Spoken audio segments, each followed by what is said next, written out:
mushamake mu buryo bwihuse nk'uko bibabwiye ko tugomba kujya gukora n'ayo makuru akarara atambutse. Ni byiza buriya mu kanya tuvuyeyo kuvuga ya mbere, ubu turagarutse mu kanya turasubirayo kugira ngo tubisoze neza. Reka mbashimire cyane mwe mwese muteraniye hano. Uyu ni umuryango mugari wa BTN. Harimo abanyamakuru, dukorana n'umuvandimwe wacu Fabiola. Uyu munsi ndashaka kugira ngo mvuge nyarutse ndihutisha. Uyu munsi ni umufasha rero koko abaye umufasha ukwiriye. Jay mu ijambo rimwe ubonye umufasha ukwiriye. Ni umukozi, yaba Fabiola nawe ni umukozi nk'uko dukorana. Twakavuze byinshi kuri Fabiola ariko amasaha yagiye, mutwemerere dutanga impano twamugeneye. Jay, uru rugo rwanyu imigisha y'Uwiteka igomba kurusakaramo, muzabyare n'umukobwa. Hanyuma rero twazanye impano twateguye muri rusange nk'umuryango mugari wa BTN. Bayigize imbere akwegera n'abantu bose.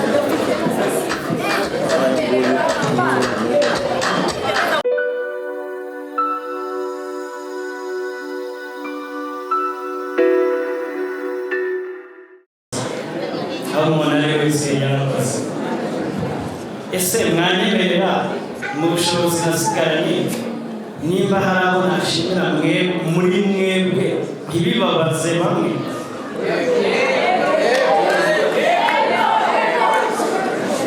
Impamvu bivuze gutya, abantu bari hano bose bafite inkuru ifatika mu buzima bwanjye, ariko icyo nateguye gushimira abantu byateye ubushobozi nari mfite.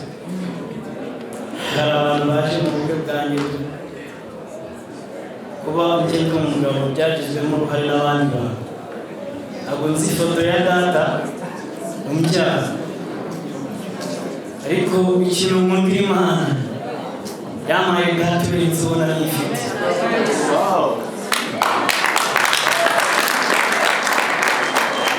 Mama ngwino hano. Ndajya mu mabwire n'iswe Jay kubera kuvugisha ukuri, kubera umuvandimwe Jay wari wapfuye yaravuga ngo ndabizi nzataha bita umwanya w'isi. Kuba uzataha ugafata umwanya ukabishyira kwishushanya ikomeza, njyemba mu buzima bw'ukuri iyo ukomeretse wari uburenganzira. Mama ngwino mubwire, ndetse n'umuryango wanjye uri hano mu bantu tuvukana n'abakazana babo baza, mvuga ijambo ntazicuza.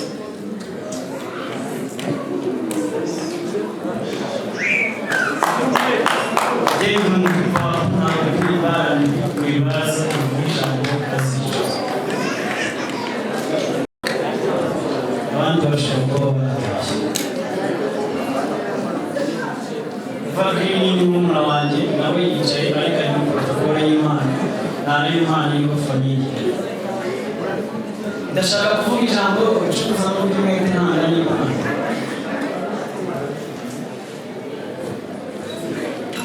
Rero murabizi umuyobozi w'umuryango n'umugabo Kansabe abajyanama bambere babo babishimira. Ifateho y'umuryango bayigabana ndabizi ni gato keza.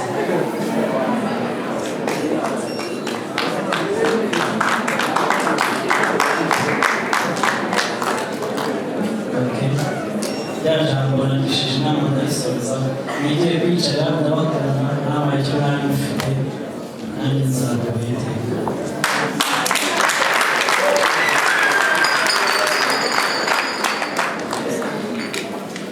Undi muntu ushaka gushimira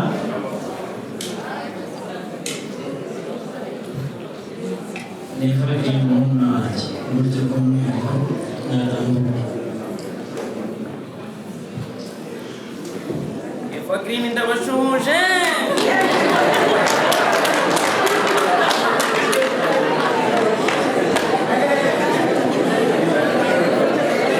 munini Yesu baramubajije ati bene so baragushaka arababwira ati bene data nabatuye kumenya murabona ivanjiri tudasa iko ivanjiri yabaye n'umwana wanjye kubera ubucuti ijyanye mu rugo amwenyura bari mu muco yambaye hafi atari uko nari kumutereta yambaye buri kimwe yari afite umwana kuri njyewe ariko mwititikira kubera nawe avuga ukuri kwishe iyi ni imana yamugeneye umunsi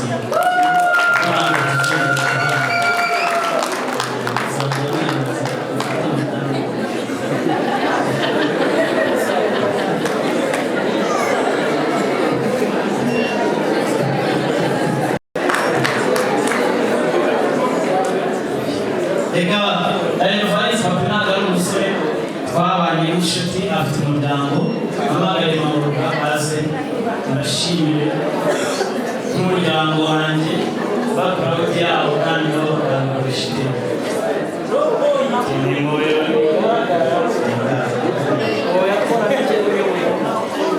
kirakora inkuru mu gihe mamuruka ataraza tangira kwikiza mamuruka se ogira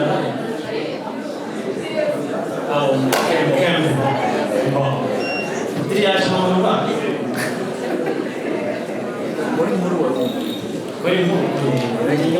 ibirori byatangiye n'urukundo rwatangiye ahinga babiri izuba cumi n'abiri umwaka w'ibihumbi bibiri na makumyabiri bakubereye kuri kizimya Bugarama aho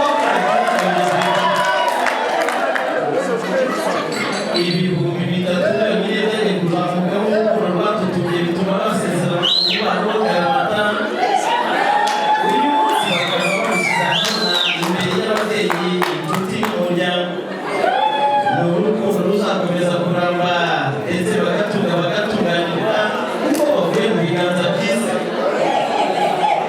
ni umunyamakuru wa BTN TV umufasha Fabio Kanyete yikigisha mumeka urukundo rurimo amahoro n'umutekano n'ituze biturutse kuri Nyagasani abongeye indahiro barensipa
kibe avuga biri kumwe impundu za buri wanyu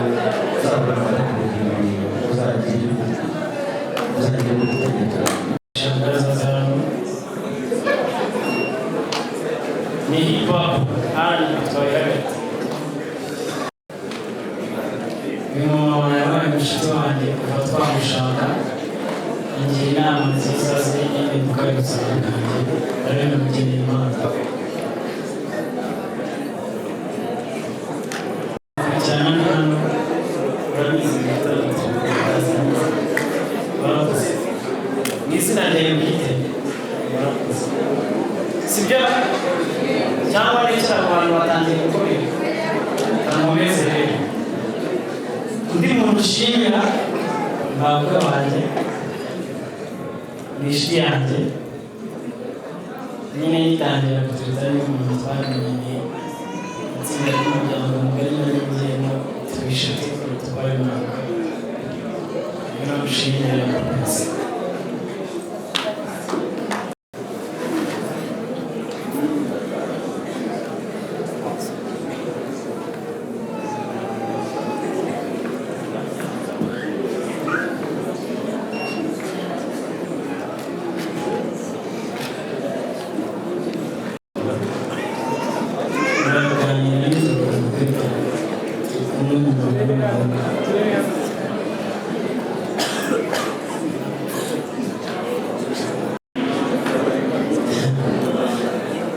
Hari igihe cy'umuntu bakavuga ngo yaguhaye amafaranga, ariko umuvandimwe wanjye yampaye amafaranga, yampaye inama, twarakoranye aza i Kigali imbere yanjye ntabwo yigeze yiyemeza, ndamukunda.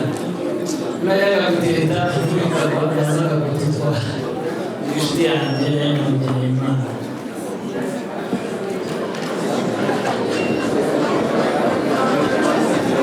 Ntabwo twaruye ubusa tugakorera amashyi.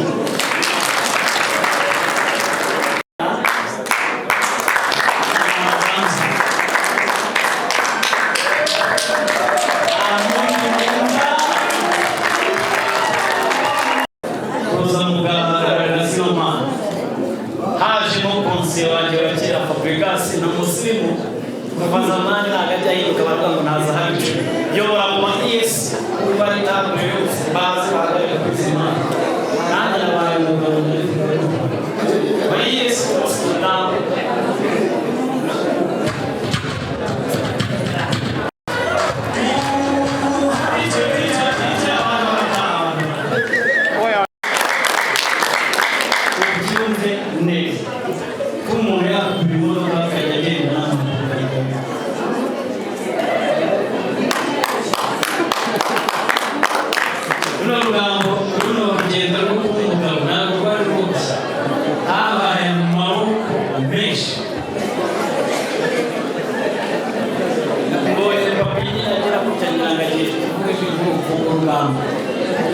ariko dati abashimira inshuti zawe zemeye kuza kwerekeza usaba rero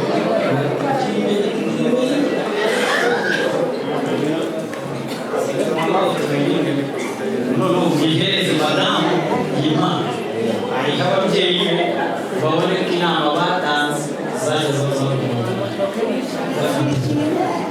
unejeje Imana mu mutima.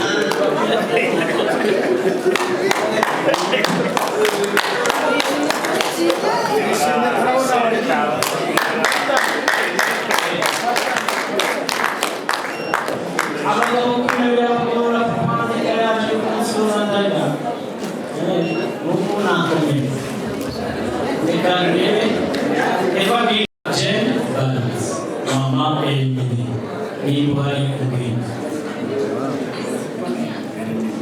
Mama Emily,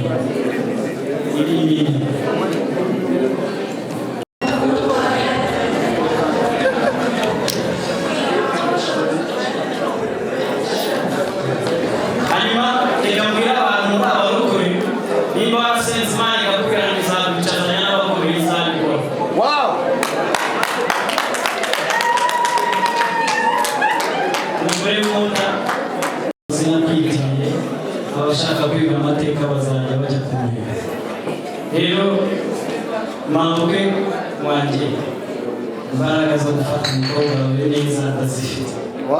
Aho muri inama, aho muri ubushobozi ikindi gitarasabwa byose kandi ndakwezi bizagenda neza. Murakoze kuza rero sinongere kugenda mu byubahiro byanyu nk'abayobozi, mumfashe iyi mpano muyishyikirize papa wanjye, noneho murayifungura muyereka abantu murayibasomera.